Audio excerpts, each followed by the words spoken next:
Welcome back, horror lovers. Tonight, we're diving into the eerie world of Tennessee's most haunted places. From ghostly apparitions to chilling legends, this state has no shortage of spine-tingling locations that will send shivers down your spine. Whether you believe in the supernatural or not, these haunted spots are sure to make you question what's really out there lurking in the darkness. Grab your flashlight and let's step into the unknown, where the past refuses to rest in peace. The Bell Witch Cave, Adams, Tennessee. A journey into darkness. The mist hung heavily in the air as I stood on the outskirts of Adams, Tennessee, the small town that had become synonymous with one of the most chilling legends in American history, the Bell Witch. The tales of this haunted cave, the Bell family's torment, and the malevolent spirit that still lingers in these woods had drawn me here. I had come to seek answers, to understand the terrifying events that had unfolded in this seemingly quiet corner of the world.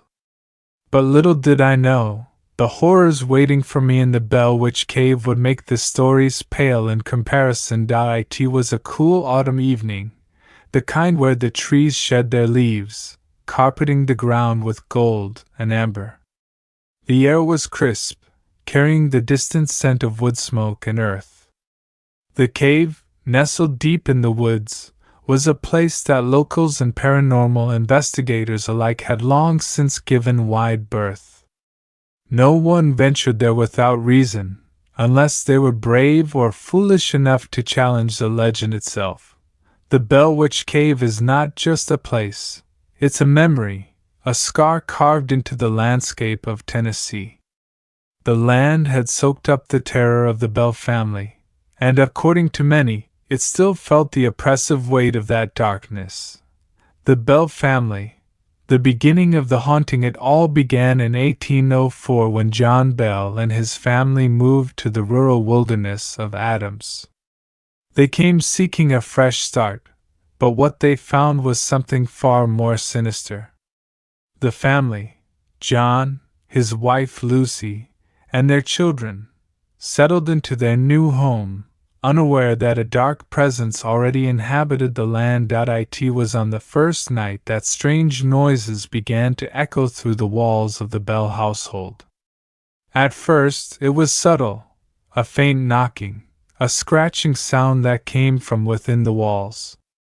But then the noises grew louder. The scratching became relentless, a gnawing presence that gnawed at the very sanity of the Bells. The sounds were not the work of any animal or natural occurrence. This was something else. Something otherworldly. Soon, the family began to hear voices, soft whispers in the night that seemed to come from nowhere. At first, the voices were unintelligible, but they grew clearer as time passed. "I'm here," they would say. "I will kill you all." The Bells were not alone.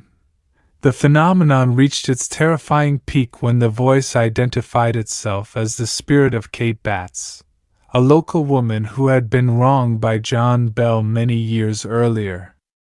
Some believed Kate's spirit had returned to exact her revenge, cursing the family for the wrongs done to her in life. Others claimed that Kate's spirit had become something far darker, a malevolent force that would torment the Bells until their last breath. But it wasn't just the sounds and voices. The Bell family began to experience physical manifestations. The youngest children were slapped, pinched, and even shoved to the ground by invisible hands. John Bell himself became a target of this spirit's wrath, often waking in the night to find his throat constricted, unable to breathe. The Bell Witch Cave, the source of the terror. The Bell Witch Cave had always been at the center of the hauntings. For those who ventured close to the cave, there was an overwhelming sense of unease, as if the land itself had been corrupted. The cave, dark and uninviting, seemed to draw in anyone who came near. Many believe that the spirit of Kate Batts, or whatever dark entity had taken control of her, resided within the cave, feeding off the energy of the land. The Bell family, already on edge from the constant terror in their home, made the fateful decision to explore the cave, hoping to find answers. They had no idea what lay waiting for them. It was on a cold, moonless night that John Bell, his sons, and a group of local men ventured into the cave. They carried lanterns, their flickering light casting eerie shadows against the jagged walls of the cave. As they descended deeper, the temperature dropped, the air growing thick with a strange, metallic scent. Suddenly, the sounds began again. Soft at first, like distant whispers, but then growing louder, more distinct. The voice echoed through the cave, its tone malevolent and full of rage. "You dare to come into my domain?" the voice hissed. "You will regret this." The men, unnerved but resolute, pressed on. But the deeper they went, the more intense the presence became. They could feel eyes upon them, though no one was there. The air turned heavy, oppressive, like something was watching, waiting for the right moment to strike.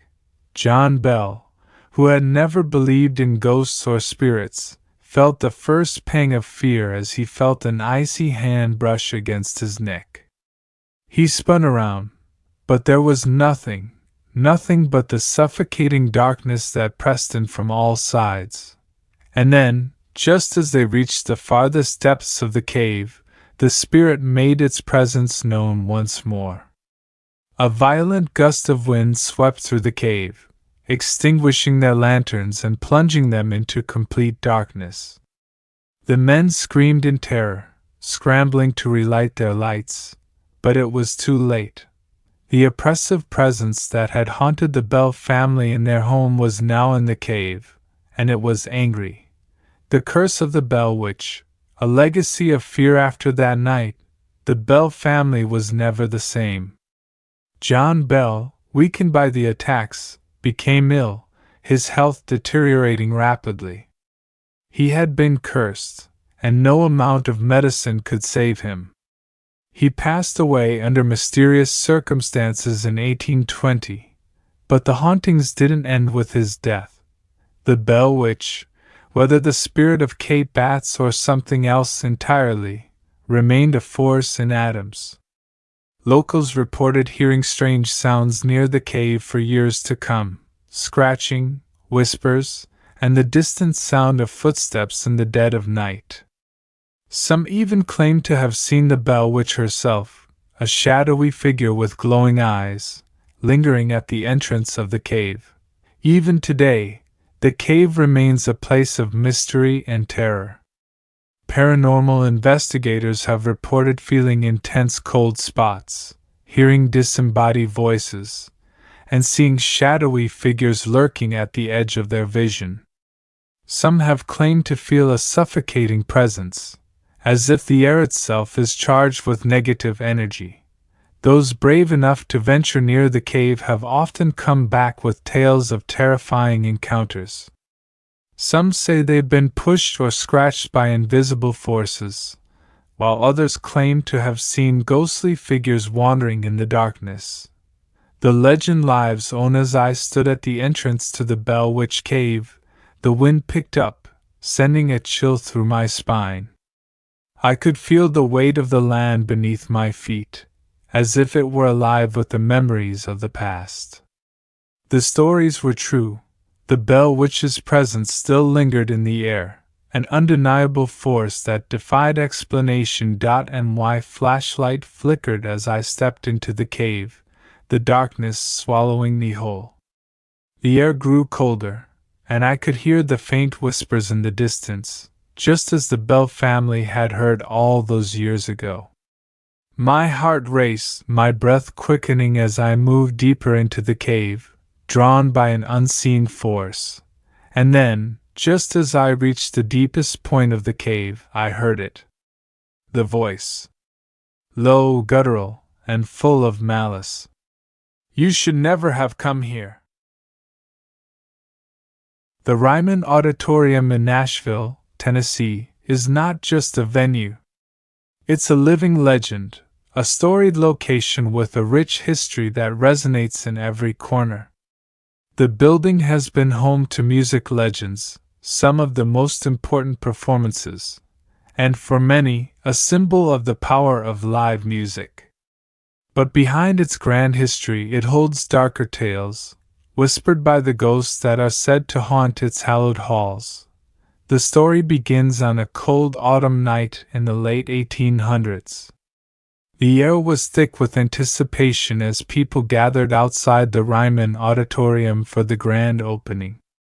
But what the attendees didn't know was that there had been an eerie presence surrounding the building long before the lights went up on that stage. The Ryman was originally built as a church, designed by architect Hugh Cathcart Thompson in the late 19th century. It had a Gothic charm, dark wood paneling, and towering spires that seemed to scrape the sky. It was meant to serve as a house of worship, but little did they know it would become one of the most famous venues for music in the world. In the early years, the church had a reputation for attracting all kinds of people, from the devout to the curious. It wasn't long before strange things began happening.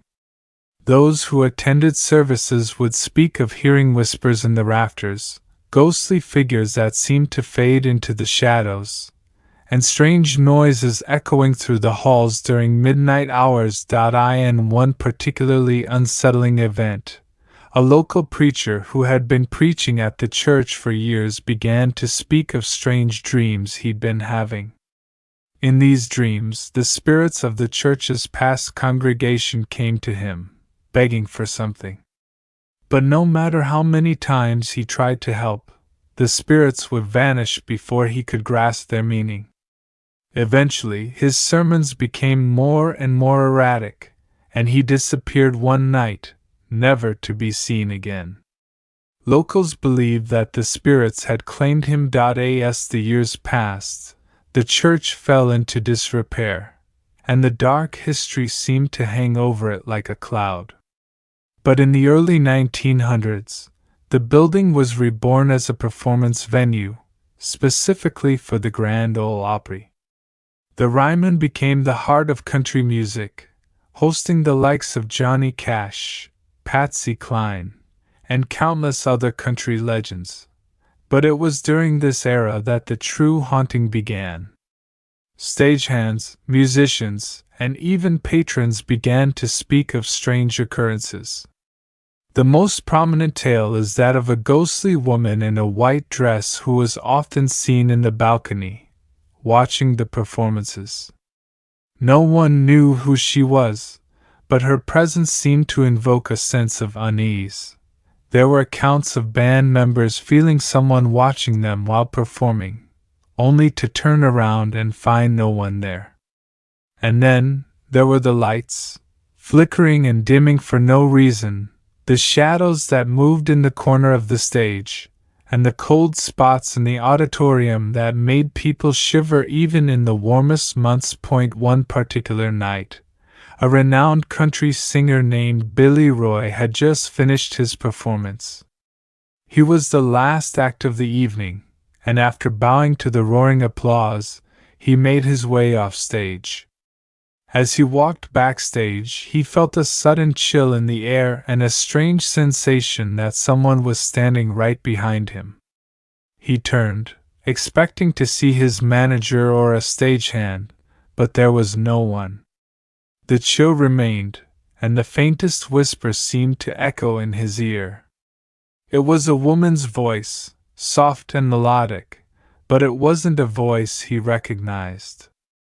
Billy Roy ran out of the backstage and straight to his car, never returning to the Ryman again. The tales of the hauntings continued to grow, but as the decades passed, so did the intrigue. In the 1970s, a new generation of music lovers discovered the magic of the Ryman. And as the years wore on, the building was lovingly restored to its former glory, becoming a must-visit spot for music fans from all over the world. Yet, the ghosts never left. Some believe that the spirits of the past performers linger, drawn to the stage where they made their mark. Others speculate that the ghosts are the souls of the people who passed through the church's doors during its earlier years, lost to time but never forgotten. Whatever the truth, the Ryman Auditorium remains a place of both music and mystery. One late night, long after the last concertgoer had left, a custodian named Michael was finishing his rounds. As he walked down the empty hallway leading to the dressing rooms, he heard a faint melody playing in the distance. At first, he thought it was part of the night's show, but when he reached the source of the music, he found no one. The instruments, as if by some invisible hand, had been played, but there were no performers in sight. The air was heavy, and Michael could feel a presence. He turned to leave, but as he did, a door to one of the dressing rooms slammed shut on its own, and a distant voice whispered his name. Terrified, Michael fled the building, but the haunting continued to linger in the Ryman's history. As the years have gone by, the auditorium has been the subject of countless ghost tours and paranormal investigations, with teams seeking to uncover the truth about the spirits that roam its halls. Some believe that the Ryman is a crossroads of sorts, where the worlds of the living and the dead briefly overlap. But for all its hauntings, the Ryman Auditorium remains one of the most revered and beloved music venues in the world. Musicians, singers, and performers still walk the same stage where legends were born, knowing that they are part of the building's long and storied legacy. And perhaps, somewhere in the shadows, the spirits of those who came before them still listen, watching over their successors, ensuring that the magic of the Ryman never fades. And so, the stories continue, with each passing generation adding to the growing legend of the Ryman Auditorium. It is a place where the lines between the living and the dead blur, where music echoes not only through the auditorium but through the corridors of time, forever entwined with the ghosts that refuse to leave. The Ryman Auditorium, Nashville, Tennessee. A place of music, mystery, and memories that will never be forgotten. The Andrew Johnson Hotel, Greenville, Tennessee. Nestled in the quiet town of Greenville, Tennessee, the Andrew Johnson Hotel stands as an enduring symbol of history. Built in the mid-1800s, its tall, imposing facade overlooks the charming streets where time seems to have slowed, a place where the past and present intertwine. But behind the elegance of its Victorian architecture lies a darker narrative, a tale of hauntings, secrets, and unfinished stories that refuse to be forgotten. The hotel is named after Andrew Johnson, the 17th President of the United States, who once lived in Greenville.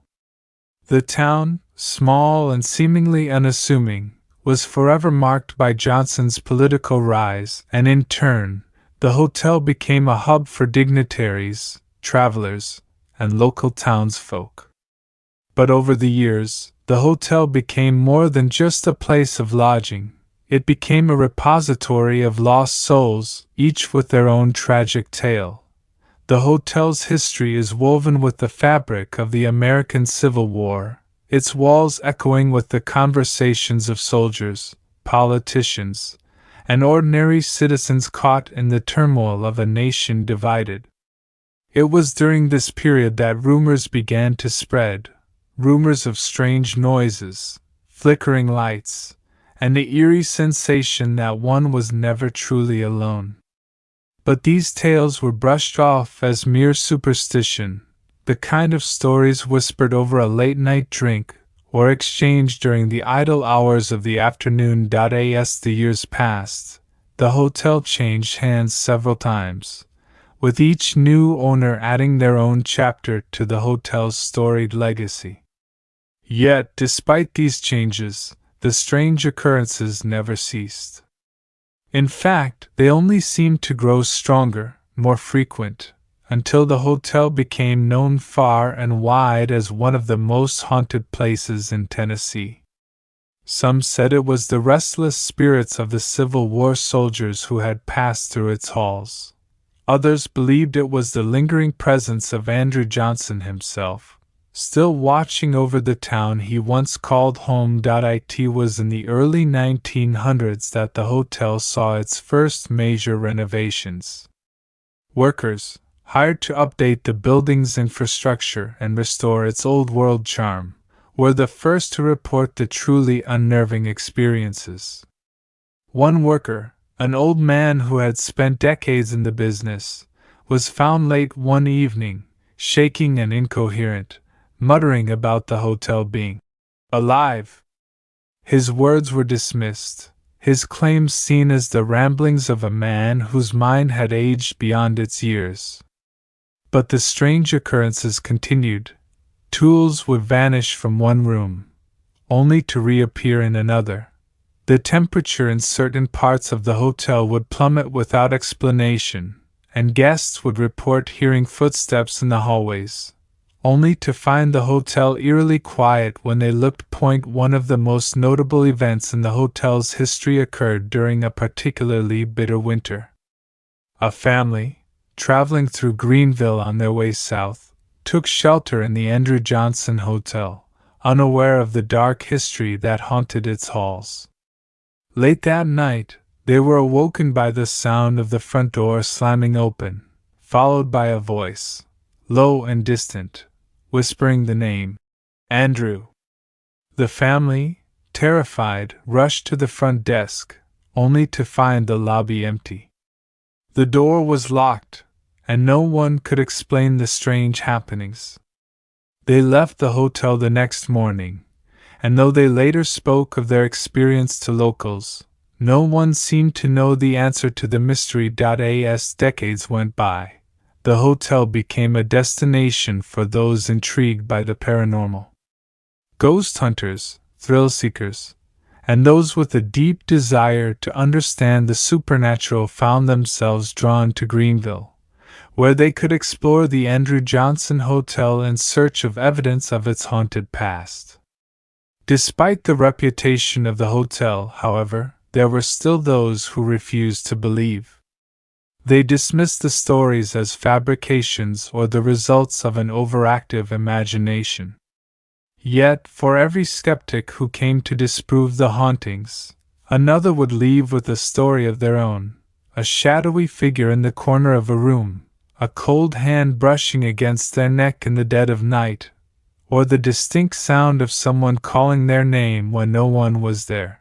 Even today, the Andrew Johnson Hotel stands proudly in the heart of Greenville, its storied past lingering in every corner. The building has undergone many changes, but the whispers of its past continue to haunt its halls. Whether you believe in ghosts or not, there's no denying the heavy weight of history that presses down on the hotel's every brick and beam. The spirits of the past are not easily forgotten, and at the Andrew Johnson Hotel, they seem to be waiting for their stories to be told. The Old Greenbrier Restaurant, Greenbrier, Tennessee. A tale of shadows. It was a warm, autumn evening when the small town of Greenbrier, Tennessee, once again found itself bathed in the soft glow of a setting sun. The town had never been one for extravagant fame. Known only to the few who stumbled upon it, or the even fewer who chose to make it their home, Greenbrier held its charm like a secret waiting to be discovered. But for those who ventured into the Old Greenbrier Restaurant, the experience was anything but ordinary. The establishment had been there for over a century, a worn, weathered building nestled in a forgotten corner of the town, standing tall against the passage of time. It was said to have been a place of laughter and warmth, where families gathered, business deals were sealed, and lovers whispered promises under the dim lights of its cozy interior. But for all its charm, there was something much darker that clung to its walls. Locals would never speak of it openly, but there were whispers, stories passed down through generations. Visitors who came seeking a simple meal were sometimes treated to far more than they bargained for. The restaurant, with its ivy-clad stone facade and its faded green shutters, was more than just a place to eat. It was a place where the line between the living and the dead blurred. They said the spirits of the past never quite left. The restaurant's origins were as shrouded in mystery as its haunting. It had been built in the early 1800s, originally as a stagecoach stop, serving weary travelers passing through the rolling hills of Tennessee. Back then, it was a simple inn, its rooms always filled with the sounds of laughter and chatter. But with every passing decade, something changed. The food remained delicious, the service impeccable, but something about the place felt off. It started with the cold drafts in the summer months, the unexplained flickering of candles when no breeze stirred, and the eerie feeling that someone was always watching from the corner of your eye. It wasn't until the 1920s that people began to notice the strange events that began to unfold, one after another. People came in, but never left. Or rather, they left only to return. Some claimed they'd heard voices in the dead of night, voices that weren't there when the sun had risen. Others spoke of glimpses of figures standing in the windows long after the restaurant had closed for the evening. But the most chilling stories came from those who had experienced the restaurant's most terrifying secret. No one knew exactly when it started, but at some point, people began to vanish. Not every week or every month, but enough to raise suspicion. Strangers were drawn in by the restaurant's charm, and more often than not, they were never seen again. Local legend said that the spirits of those who had vanished had become a permanent part of the old Greenbriar's legacy, their souls bound to the restaurant forever. One story, in particular, stood out. The tale of a young couple who arrived at the restaurant on a quiet night, much like any other. They were from out of town, drawn in by the reputation of the place. The woman, Mary Ann, was a writer, and her fiancé, Charles, had taken her there to celebrate their recent engagement. They ordered their meals and enjoyed the ambience, but when they went to leave, Mary Ann suddenly stopped, her face paling at the door. Charles didn't understand at first, but then he turned and saw it too, the tall, gaunt figure standing by the window, staring out into the night. It wasn't a man or a woman, at least not by modern standards. It was an apparition, a translucent form, tall and thin, with hollow eyes that seemed to peer into their very souls. Mary Ann's scream pierced the silence, but when the figure turned to face them, it vanished into thin air. The couple left that night, never to return. Mary Ann spent years writing about their experience, trying to make sense of what they had seen, but no explanation was ever found. And no one ever spoke of the figure in the window again. Tennessee may be known for its music, history, and natural beauty, but it also harbors some of the most haunted locations in the United States. From the infamous bell which caved to the ghostly spirits lingering in the Ryman Auditorium, these places are reminders that the past never truly leaves us.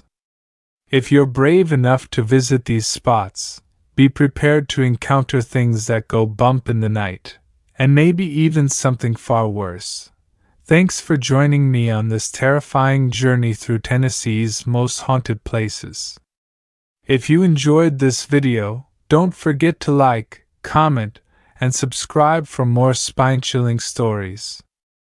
Until next time, stay haunted.